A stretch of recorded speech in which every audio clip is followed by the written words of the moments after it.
గుంటూరు జిల్లా ప్రత్తిపాడు సుబ్రహ్మణ్య స్వామికి ప్రత్యేక పూజలు. ప్రత్తిపాడు నియోజకవర్గం నాగులపాడు గ్రామంలో కొలువైయున్న సుబ్రహ్మణ్య స్వామి దేవాలయాన్ని ప్రత్తిపాడు ఎమ్మెల్యే బుర్లా రామాంజనేయులు ఆయన సతీమణితో కలిసి ప్రత్యేక పూజలు నిర్వహించారు. తెలుగుదేశం పార్టీ శ్రేణులు ఎమ్మెల్యే బోర్ల రామాంజనేయులు దంపతులకు ఘన స్వాగతం పలికారు. శాలువాలు గజమాలలతో సత్కరించారు.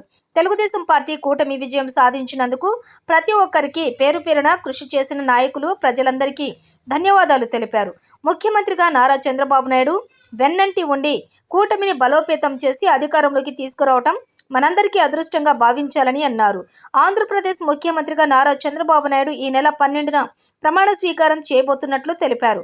మనందరి సమిష్టి కృషి వల్లే కూటమి అధికారం చేపట్టబోతోందన్నారు.